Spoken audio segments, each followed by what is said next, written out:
성도 여러분 안녕하셨습니까? 예, 바쁜 주말이었습니다. 또 이렇게 주말을 잘 보내시고 오늘 3일 저녁 이 귀한 집회에 오신 여러분 모두를 진심으로 환영합니다. 오늘 빌립보서 연구 드디어 10번째 시간입니다. 아마 다음 시간이면 빌립보 연구를 마무리할 것 같은데요. 오늘 말씀이 대단히 중요합니다. 우리 1시간 동안 정신 잘 집중하셔서 은혜 같이 나누시는 그런 시간 됐으면 참 좋겠습니다. 오늘 말씀의 제목은 항상 기뻐하는 삶을 위하여, 그런 제목을 가지고 같이 말씀의 은혜를 나누도록 하겠습니다. 오늘 빌립보서 4장 1절부터 9절까지 같이 말씀 교독합니다. 먼저 제가 읽겠습니다. 그러므로 나의 사랑하고 사모하는 형제들, 나의 기쁨이요 면류가 아닌 사랑하는 자들아, 이와 같이 주 안에 서라. 내가 유오디아를 권하고 순두계를 권하노니 주 안에서 같은 마음을 품으라. 또 참으로 나와 멍에를 같이 한 내게 구하노니 복음에 나와 함께 힘쓰던 저 여인들을 돕고 또한 클레멘토와 그 외 나의 동역자들을 도우라. 그 이름들이 생명책에 있느니라. 주 안에서 항상 기뻐하라. 내가 다시 말하노니 기뻐하라. 너희 관용을 모든 사람에게 알게 하라. 주께서 가까우시니라. 아무것도 염려하지 말고 다만 모든 일에 기도와 간구로 너희 구할 것을 감사함으로 하나님께 아뢰라. 그리하면 모든 지각에 뛰어난 하나님의 평강이 그리스도 예수 안에서 너희 마음과 생각을 지키시리라. 끝으로 형제들아, 무엇에든지 참되며 무엇에든지 경건하며 무엇에든지 오르며 무엇에든지 정결하며 무엇에든지 사랑받을 만하며 무엇에든지 칭찬받을 만하며 무슨 덕이 있든지 무슨 기름이 있든지 이것들을 생각하라. 9절 우리 같이 마지막 절 읽습니다. 시작. 너희는 내게 배우고 받고 듣고 본 바를 행하라. 그리하면 평강의 하나님이 너희와 함께 계시리라. 아멘. 오늘 함께 나눌 말씀의 제목은 항상 기뻐하는 삶을 위하여, 그런 제목입니다. 혹시 여러분 영국 속담에 이런 속담을 들어보셨습니까? 하루를 기쁘게 살려는가 이발을 하라. 한 주일을 기쁘게 살려는가 자동차를 사라. 한 달을 기쁘게 살려는가 결혼을 해라. 한 해를 기쁘게 살려는가 새 집을 지어라. 여러분 이 속담이 주는 교훈이 무엇입니까? 뭐 같아요? 우리 인간의 기쁨은 결코 오래가지 않는다는 것이죠. 이런 자그마한 것들이 우리에게 순간적인 기쁨을 줄 수 있어도 우리 인간의 기쁨은 결코 뭐하지 않다는 거예요? 영원하지 않다는 것입니다. 그래서 어떤 신학자는 여기에 이런 속담을 넣습니다. 영원한 기쁨을 원하는가? 하나님을 믿어라. 그랬어요. 세상이 주는 기쁨은 지극히 가변적이고 일시적인 것이지만 그리스도 안에서 하나님이 주시는 기쁨은 영원한 것이라고 말씀하십니다. 여러분 믿으십니까? 그렇다면 오늘 여러분의 삶 속에 이런 기쁨이 있나요? 사실 그러지 못할 때가 많지요. 누구나 우리에게 기쁨이 항상 계속되는 삶을 원하지만 정작 우리들의 삶이 기쁨으로 계속되지 못하는 것을 우리가 자주 보게 됩니다. 기쁨의 날보다는 슬픔의 날들이 더 많습니다. 기뻐해야 될 날들보다는 괴롭고 힘겨워하는 날들이 더 많습니다. 그럼에도 불구하고 오늘 바울은 우리에게 어떻게 기뻐하라고 그랬어요?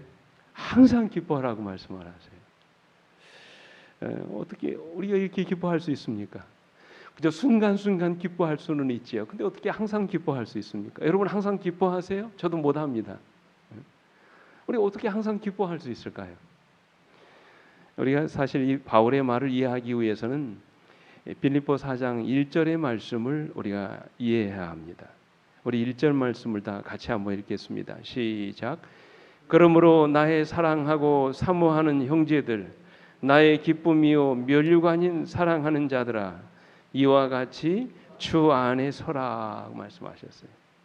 우리말 성경에서는 생략도 있지만 원문에 보면 끝부분에 굳게라는 말이 포함되어 있습니다. 현대인의 성경에 이렇게 번역했어요. 내가 사랑하고 그리워하는 형제 여러분, 여러분은 나의 기쁨이요 면류관입니다. 그러므로 여러분은 주님 안에 굳게 서십시오. 이런 말씀을 하고 있어요. 예. 주님 안에 굳게 서는 것, 바로 이것이 항상 기뻐할 수 있는 삶의 비결이라는 것이지요. 우리가 믿음 안에서 굳게 서기만 하면 우리는 어떤 상황에서든지 어떤 형편에서든지 항상 기뻐할 수 있다라고 하는 것입니다. 그렇다면 우리가 어떻게 항상 기뻐할 수 있을까?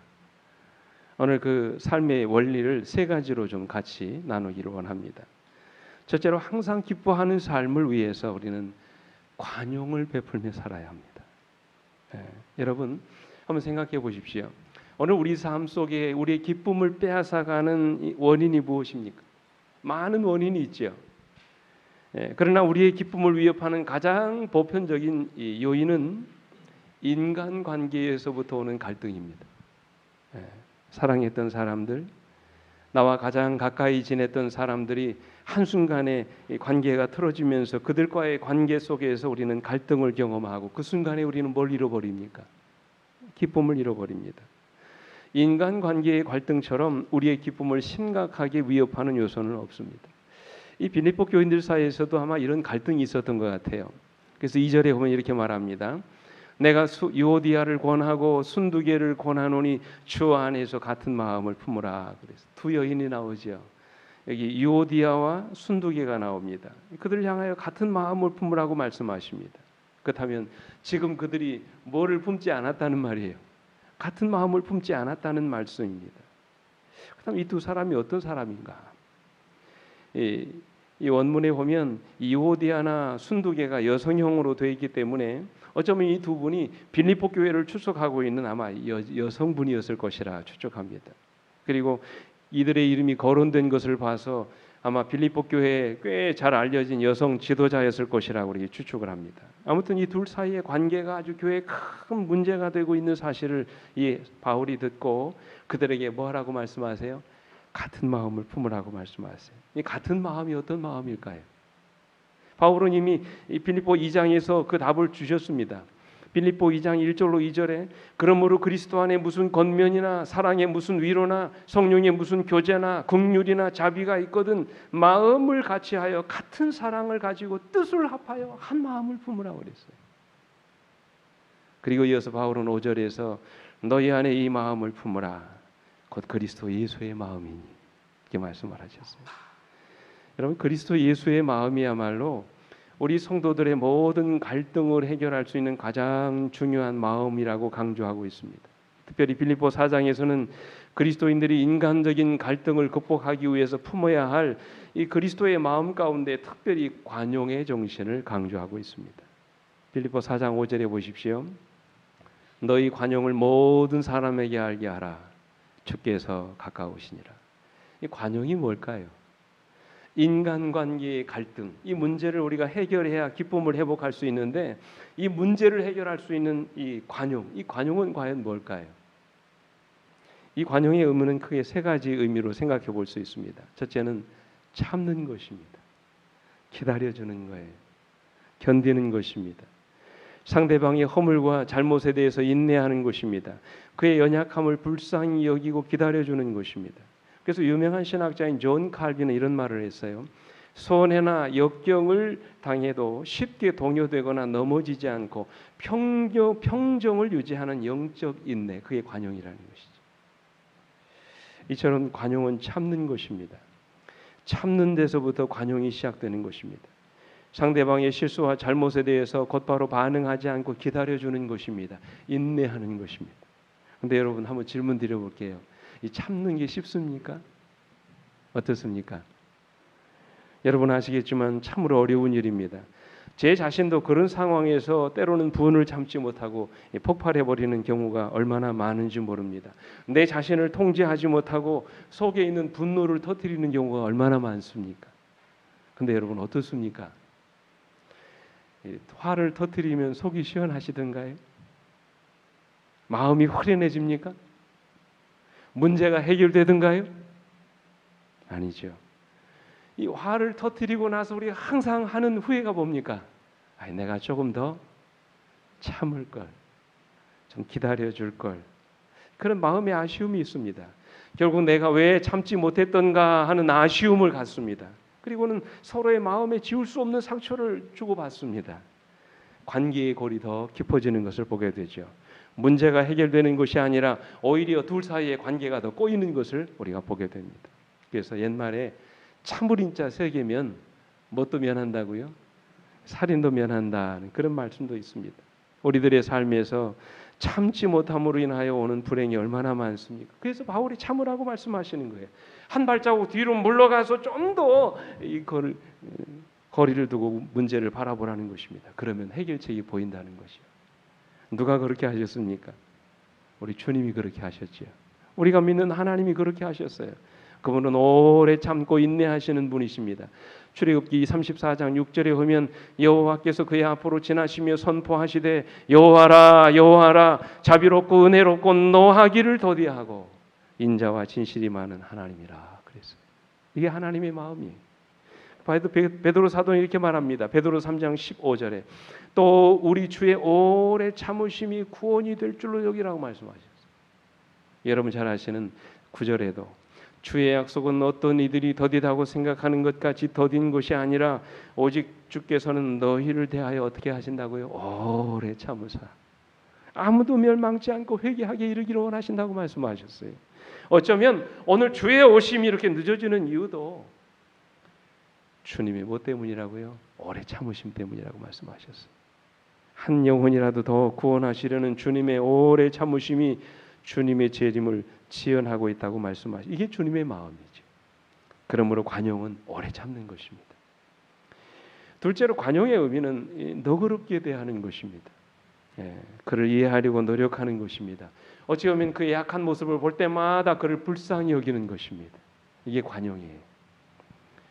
상대방의 허물과 약점을 볼 때마다 그를 들추어내려고 하는 것이 아니라 가급적이면 가리워주려고 하고 덮어주려고 노력하는 것입니다. 그래서 베드로 사도는 베드로 4장 8절에서 이렇게 말씀하셨어요.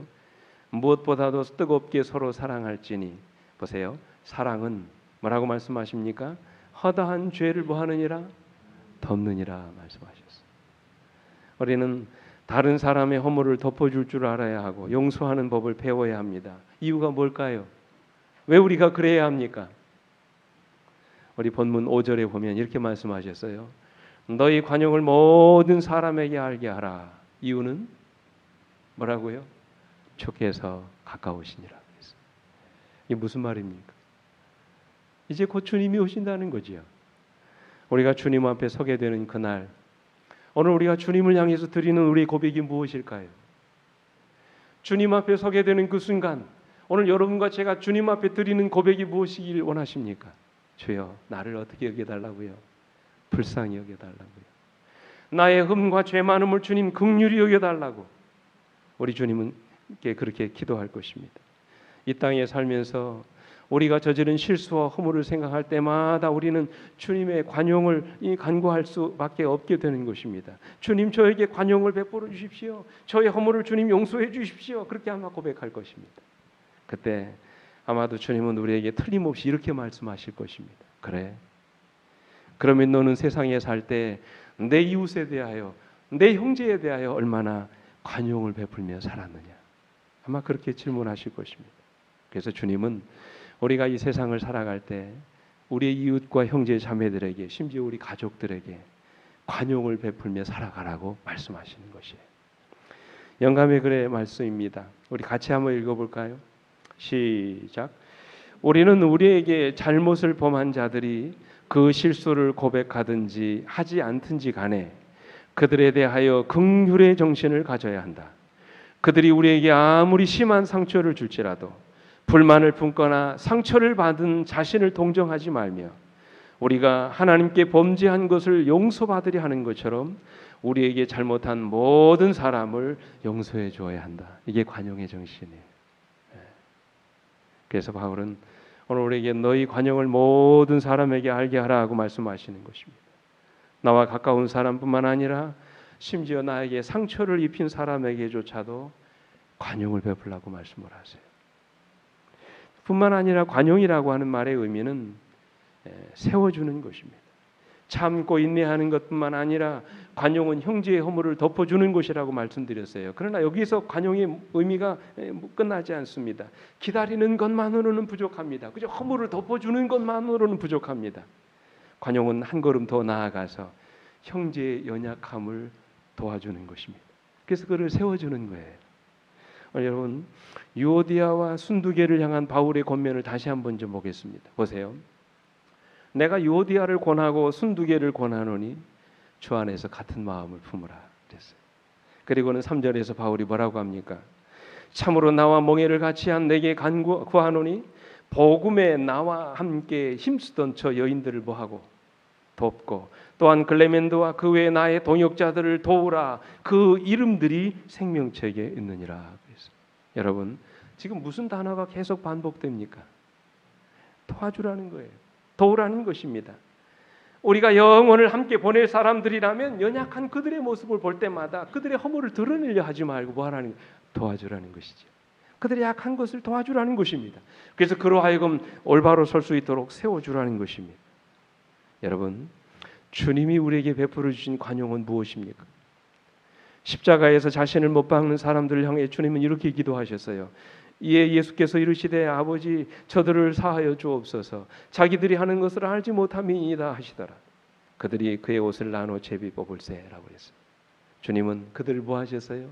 용서하셨습니다. 그러나 주님의 관용은 거기서 끝나지 않았습니다. 주님은 한 걸음 더 나아가서 그들을 뭐 하셨습니까?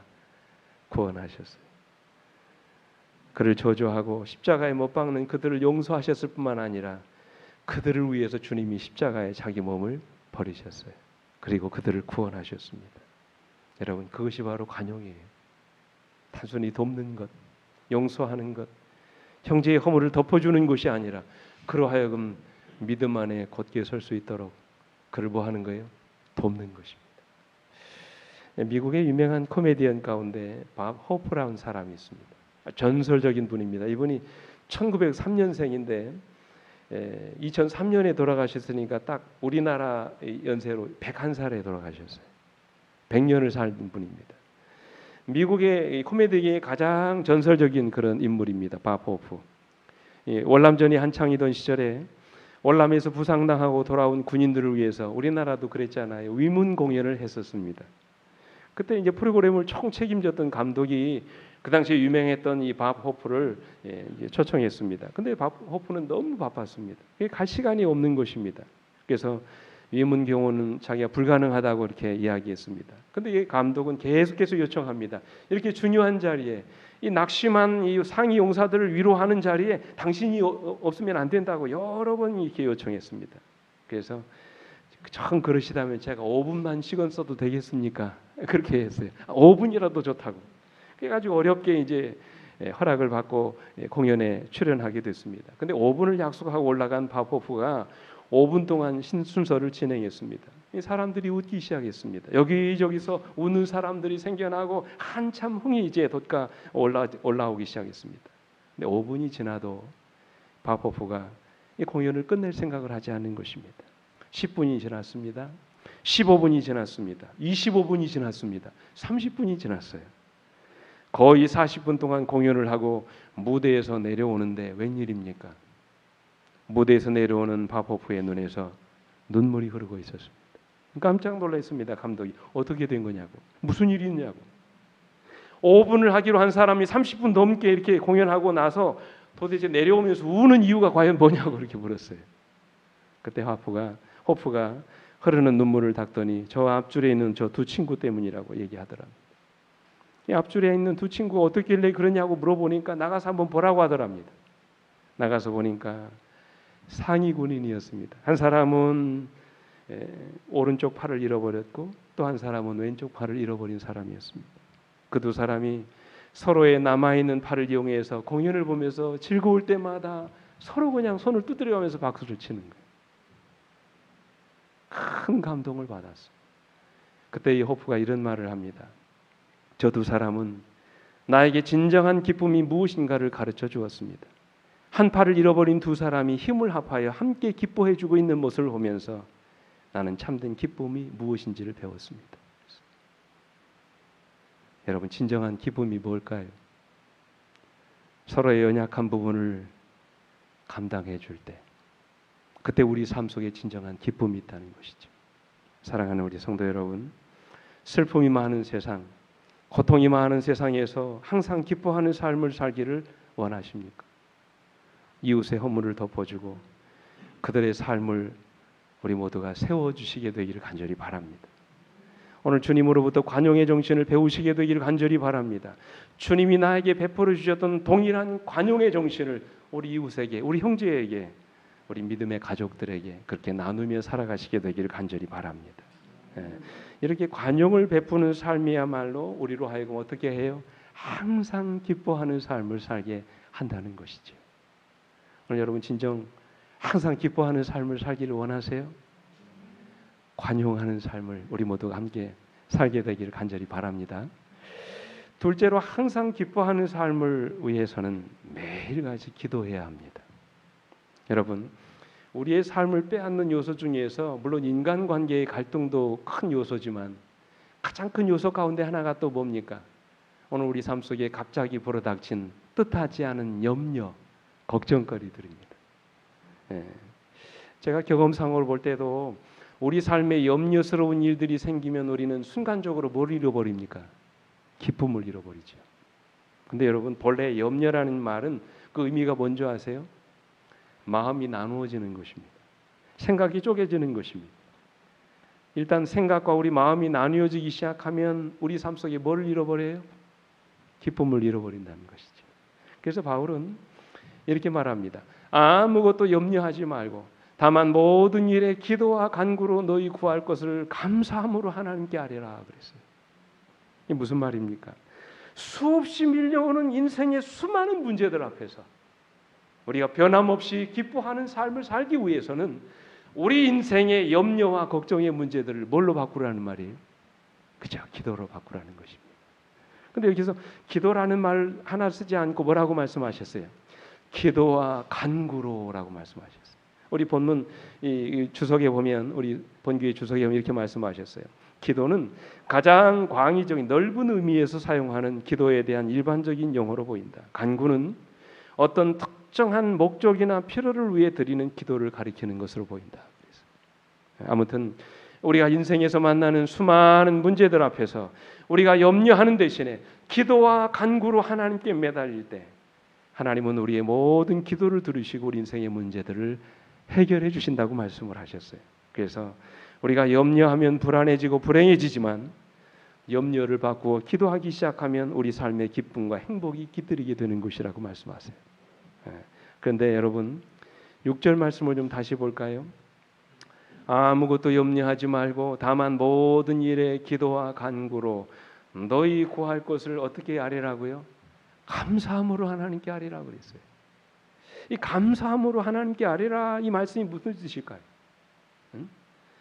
오늘 이것은 기도하는 사람의 마음 속에 품고 있어야 될 가장 중요한 마음의 자세가 뭐라는 거예요? 감사라는 것이죠. 근데 이 말씀을 F.B. 메이어라고 하는 신학자는 이렇게 했습니다.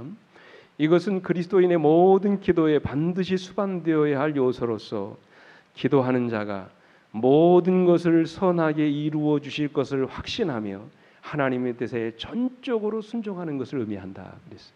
무슨 말입니까? 이유는 알 수 없지만 이 모든 고난과 어려운 문제들이 합력하여 선을 이루게 하실 줄을 믿는 믿음으로 기도해야 된다는 말씀이에요. 왜 나에게 이런 어려운 문제들이 이르러 왔는지 알 수 없지만 하나님이 모든 것을 통해서 나를 가장 축복된 길로 인도하실 것을 믿고 기도하라는 말씀이에요. 그런 믿음이 있을 때 우리는 기도하는 가운데서도 하나님께 뭐 하게 된다는 말입니까? 감사하게 된다는 말씀이죠. 아무리 어려운 형편과 현실 앞에 있을지라도 언제나 그 상황을 긍정적으로 바라보는 믿음의 안목이 우리에게 생기기 시작한다는 것입니다. 그 속에서 놀라운 기적을 베풀어 주시는 하나님의 축복을 바라보며 기도하게 되는 것입니다. 하나님이 나를 가장 최선의 길로 인도하실 것을 믿고 감사하는 마음으로 기도하게 되는 것입니다. 그러면 하나님이 우리를 어떻게 하시겠다고 말씀하셨어요? 7절. 그리하면 모든 지각에 뛰어난 하나님의 평강이 그리스도 예수 안에서 너희 마음과 생각을 뭐 하신다고요? 지키신다고 그랬어요. 여러분, 우리가 기도하면 하나님이 즉각적으로 들어주시는 응답 두 가지가 있다고 제가 말씀드렸지요. 그 첫 번째가 뭡니까? 무슨 기도예요? 죄 용서에 대한 기도입니다. 어떤 죄를 지었든지 하나님 앞에 우리가 진심으로 우리 죄를 고백하고 기도하면 하나님께서는 그 즉시로 우리의 죄를 뭐 하세요? 용서해 주십니다. 또 하나가 뭘까요? 또 하나가 뭔지 아세요? 오늘 본문의 말씀처럼 기도하는 사람에게 하나님이 주시는 가장 즉각적인 응답은 뭐냐면 마음의 평안입니다. 어떤 상황에서든지 우리가 기쁨을 잃어버리지 않고 마음의 평정을 유지할 수 있도록 하늘의 평강으로 우리 마음과 생각을 지켜주시겠다고 약속하셨어요. 이 지킨다는 말은 군대 용어입니다. 하나님의 평안이 내 마음과 생각을 빈틈없이 지켜주시겠다는 그런 말씀입니다. 어떤 상황과 어려움에도 좌절하거나 실망하지 않고 우리 마음의 기쁨을 잃어버리지 않도록 주님이 내 마음을 붙들어 주시겠다는 그런 말씀이에요. 그래서 여러분, 우리 어떤 환경에서든지 항상 기뻐하는 삶을 살려면 염려하는 대신에 우리 염려를 뭘로 바꿔야 돼요? 기도로 바꾸셔야 돼요. 기도하는 사람에게 주님께서 뭐라고 말씀하셨어요? 내가 네 마음과 생각을 뭐 하신다고요? 지켜주시겠다고 약속하셨어요. 이 기독교 전문 잡지인 가이드 포스트라고 하는 잡지가 있습니다. 2019년도에 실린 그 내용 가운데 알렉산더 플루머라고 하는 사람의 이야기가 나오는데요. 아마 모든 분들이 아마 이런 경험들을 하시는 경우들이 아마 있을 겁니다. 이분이 65세가 되도록 한 번도 아파본 적이 없는 대단히 건강한 사람이었다고 합니다. 근데 어느 날 병원에 가서 이상이 해가지고 좀 병원에 가서 진단을 해봤더니 남자분이었어요. 전립선 암에 걸리게 된 것입니다. 가슴이 무너지는 것 같았어요. 근데 그도 그럴 것이 그의 아버지도 바로 자기 또래 나이에 전립선 암을 선고받고 2달 만에 돌아가셨어요. 가족력이 있는 것입니다. 그리고 삼촌 2사람도 그 전립선 암으로 돌아가셨어요. 지금 사촌도 몇 사람이 그 병으로 지금 죽어가고 있었어요. 그러니까 자기가 전립선 암에 걸렸다는 그 진단을 받게 됐을 때 이 사람이 순간적으로 무슨 생각을 했을까요? 아, 나도 이제 뭐 하는구나? 죽는구나. 이제 드디어 내 차례가 됐구나. 맥이 풀리고 아무것도 할 수 없었습니다. 그런 두려움에 사로잡혀 낙심하고 운동도 하던 사업도 다 정리하고 사람 만나는 것도 하지 않고 음식도 먹지 않았어요. 깊은 우울증과 두려움에 빠졌습니다. 어느 누구의 위로도 희망적인 말도 귀에 들려오지 않았습니다. 그러던 어느 날 그 하나님께 기도하기 시작했습니다. 낫게 해달라고 기도하지 못하고 대신에 그는 이렇게 기도했답니다. 하나님, 사람이 한 번은 가겠지만 지금 제 마음이 너무나 두렵습니다. 이 두려움이 없어지게 해주세요. 이 두려움, 이 무서운 두려움 자체를 가져가세요. 그는 오직 이 하나의 기도 제목으로 기도했다고 합니다. 그런데 신기한 것은 그가 하나님 앞에 기도하는 그 순간부터 그의 마음속에 이상하게 죽음에 대한 두려움이 사라지기 시작했어요. 자신이 죽으면 주님을 만나게 된다는 소망이 생기기 시작합니다. 그러면서 두려움의 공포가 사라지기 시작했습니다. 하나도 두렵지가 않았어요. 죽음조차도 무섭지가 않게 됐어요. 그 다음부터 모든 삶이 정상적으로 돌아왔습니다. 어느 사이에 잃어버렸던 체중도 회복하게 됐습니다. 그리고 병원에 갔더니 의사가 하는 말이 이건 기적입니다. 다 나았으니 이상 병원에 오지 않으셔도 됩니다. 그래서 하나님께 부르짖고 기도했더니 하나님께서 이 사람의 마음에 평안을 주셨을 뿐만 아니라 그가 앓고 있던 불치의 병이 뭐도 치료하셨어요? 암도 고쳐주신 것입니다. 여러분, 이게 우리 하나님이세요. 여러분, 어떤 형편과 처지 가운데서도 항상 기뻐하는 삶을 살기를 원하십니까? 매일 하나님께 기도하는 여러분과 제가 되기를 간절히 바랍니다. 마지막으로 항상 기뻐하는 삶을 살기를 원한다면 가장 중요한 것입니다. 그것은 모든 일에 항상 긍정적이고 적극적인 생각을 하십시오. 오늘 8절 말씀입니다. 같이 한번 읽어보겠습니다. 8절 말씀 시작. 끝으로 형제들아, 무엇에든지 참되며 무엇에든지 경건하며 무엇에든지 옳으며 무엇에든지 정결하며 무엇에든지 사랑받을 만하며 무엇에든지 칭찬받을 만하며 무슨 덕이 있든지 무슨 기림이 있든지 이것들을 생각하라. 마지막 말씀, 이것들을 생각하라. 이 말씀을요, 현대인의 번역에 이렇게 번역했어요. 형제 여러분, 끝으로 말합니다. 여러분은 참되고 고상하고 옳고 순결하고 사랑스럽고 칭찬할 만한 것이 무엇이든지 거기에 미덕이 있고 찬사를 보낼 만한 곳이 있다면 그것들을 생각하십시오. 이게 무슨 말입니까? 오늘 여러분의 형편과 처지가 어떠하든지 간에 항상 좋은 것만 생각하라는 거예요. 힘들고 어려운 일보다는 행복하고 즐거웠던 일을 생각하라는 것입니다. 안 되고 부정적인 것보다는 잘 되고 긍정적인 것들을 생각하라는 것입니다. 불평스럽고 절망적인 것보다는 감사할 만하고 희망적인 일들을 생각하라는 것이죠. 우리의 생각만 하나 좀 바꾸게 해도 인생이 즐겁다는 그런 말이에요. 데일 카네기의 책에 보면 그런 말이 있죠. 신발 없는 사람이 이야기가 나오는데 그는 늘 신발이 없어서 우울했습니다. 근데 거리에서 어느 날 발이 없는 사람을 만나게 되면서 감사하게 된다는 그런 이야기예요. 그는 이렇게 고백합니다. 나는 신발이 없어서 우울했지요. 거리에서 발이 없는 사람을 만날 때까지. 여러분 무슨 이야기입니까? 나에게 없는 것, 내가 잃어버린 것을 생각하기보다는 아직도 나에게 남아있는 것을 생각해 보라는 것이죠.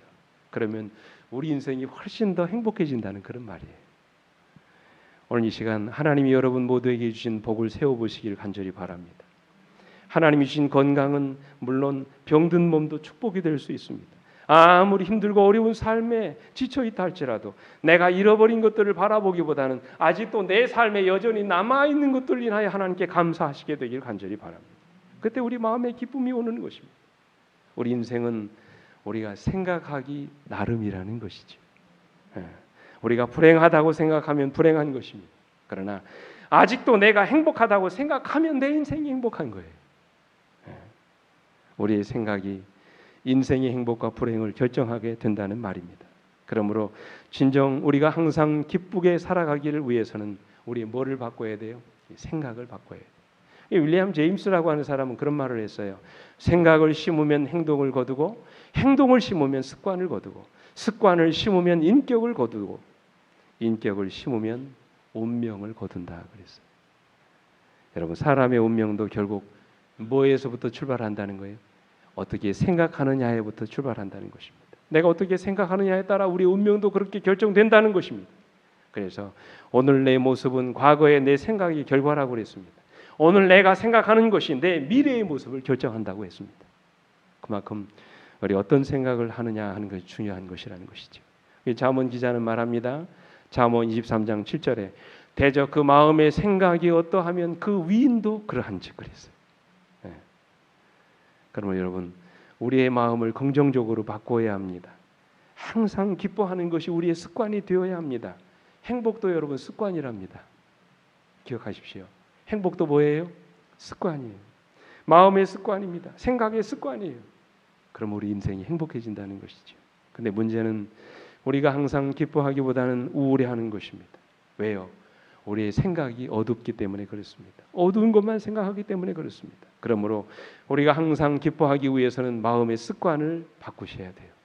어두운 것보다는 밝은 것을 생각하고 부정적인 것보다는 긍정적인 것을 생각하려고 마음을 먹어야 합니다. 안 되는 것보다는 되는 것을 인하여 감사하고, 그죠? 절망적인 것보다는 희망적인 것을 바라보며 생각하셔야 됩니다. 이렇게 우리의 생각을 바꾸어 가기 시작할 때 오늘 여러분과 저의 인생이 조금 더 기뻐질 수 있다는 그런 말씀입니다. 한 이야기만 드리고 말씀 마치겠습니다. 1차 세계대전이 끝이 나고 검은 옷을 입은 한 여인이 불란서의 아르곤느라고 하는 공동묘지를 향해 걸어가고 있었습니다. 사진에서 보는 것처럼 그 묘지에는 수천 수만 개의 작은 십자가들이 꽂혀 있었고 곳곳에는 죽은 전사자들의 가족들이 그 십자가를 붙들고 오열하고 있었습니다. 그런데 참 신기한 것은 무덤에 꽂혀 있는 십자가의 색깔들이 한쪽은 흰색이었고 한쪽은 검은색이었어요. 자세히 보니까 검은 십자가가 꽂혀 있는 묘들은 전사한 독일군 병사들의 묘지였습니다. 참 신기하다. 그런 생각을 가지고 이제 아들의 묘지를 찾아갔습니다. 드디어 이 여인이 자기 아들의 묘를 찾았습니다. 1918년 1월 15일 플랭클린 미드 불란서를 위해 싸우다 죽다. 그렇게 묘비가 써 있었습니다.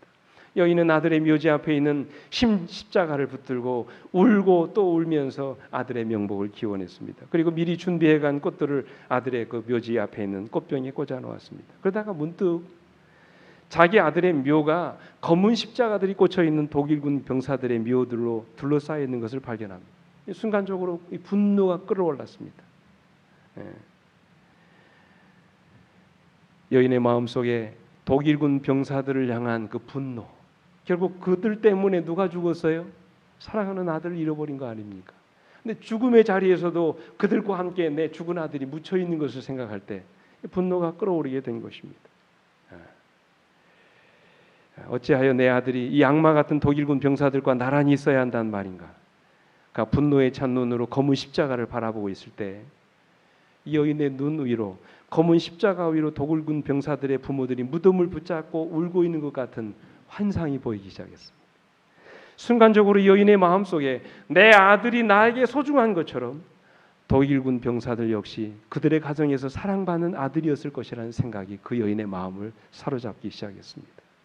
여인의 마음속에 독일군 병사들을 향한 사랑과 동정이 마음이 샘솟기 시작했습니다. 수많은 검은 십자가가 이제는 더 이상 원수의 무덤이 아니었습니다. 그들도 나라의 부름을 받아 조국을 위해 싸우다가 죽어간 애국 청년들이라는 사실이 감수속 깊이 깨닫게 되기 시작했습니다. 여인은 자기 아들의 무덤에 꽃을 뽑아 근처에 있는 독일군 병사들의 무덤에 꽂아 주었습니다. 기쁨이 샘솟기 시작했습니다. 공원묘지를 나오면서 여인은 하나님께 이런 기도를 드렸답니다. 하나님, 이들 모두를 당신의 사랑 안에 지켜주소서. 당신이 사랑한 젊은이들입니다. 이 땅의 모든 이들에게 주님의 사랑을 알게 하사 더 이상 이 땅에 전쟁이 일어나지 않게 하여 주시옵소서. 여러분, 이 이야기가 무슨 말입니까? 한번 생각해 보십시오. 사실이 달라지지 않았습니다. 여전히 그 묘지에는 독일군 병사들이 아들과 함께 누워 있었습니다. 그러나 여러분, 무엇이 그를 달라지게 했습니까? 무엇이 그를 변화시켰습니까? 바로 그의 뭐였어요? 생각이었습니다. 그들도 어머니의 사랑받는 아들이었다는 그의 생각이 사실을 바라보는 그 여인의 눈을 바꿔버린 것입니다. 그렇습니다, 여러분. 생각이 우리를 달라지게 하는 것입니다. 우리가 어떻게 생각하느냐에 따라 우리 인생이 행복해질 수도 있고 불행해질 수도 있다는 그런 말씀입니다. 사실은 달라지지 않을 수 있습니다. 그러나 사실을 바라보는 우리의 생각은 얼마든지 바꿀 수 있다는 사실이. 여러분, 인생의 문제는 생각이 많아서가 아니라 우리가 생각을 바로 하지 않아서 문제가 생기는 것입니다. 생각의 색깔이 우리 인생의 색깔을 바꾸는 것입니다. 그래서 에모스는 이런 말을 했어요. 생각은 모든 것의 열쇠다 그랬어요. 오늘 여러분, 진정 여러분의 인생이 행복하기를 원하십니까? 여러분의 생각을 바꾸시기 바랍니다. 선지자가 이런 말씀을 하셨어요. 같이 읽습니다. 마지막으로 시작. 발생하는 문제에 대하여 부정적인 점들을 생각하려 하지 말고 긍정적인 진리를 마음에 생각해내어 열심히 기도하며 온 마음을 바쳐서 그것에 집념하라. 그렇다면 우리 인생이 행복해진다는 것이죠. 사랑하는 성도 여러분, 항상 기뻐하는 삶을 살기 원하십니까? 여러분의 생각을 바꾸시게 되기를 간절히 바랍니다. 어떤 상황에서든지 항상 밝고 긍정적인 것만을 생각하시길 간절히 바랍니다. 절망보다는 희망을 생각하고 슬픔보다는 기쁨을 생각하고 고통보다는 축복을 생각하시게 되길 간절히 바랍니다. 여러분의 생각이 여러분의 인생을 결정짓습니다. 모든 일에 우리를 가장 최선의 길로 인도하시는 하나님을 생각하심으로 여러분들 모두 바울처럼 항상 기뻐하는 아름다운 생애를 사시는 여러분과 제가 되기를 간절히 바라면서 말씀을 마치겠습니다. 기도하시겠습니다. 아버지, 변함없이 항상 그렇게 기뻐하는 삶을 살게 되기를 아버지 원합니다. 오늘 주신 이 말씀의 내용처럼 우리의 삶이 관용을 베푸는 그런 삶이 되게 해 주시옵소서. 우리 삶에 불어닥친 뜻하지 않은 문제와 고통 속에서 항상 아버지 하나님 앞에 무릎 꿇고 기도하는 사람들 되게 해 주시옵소서. 무엇보다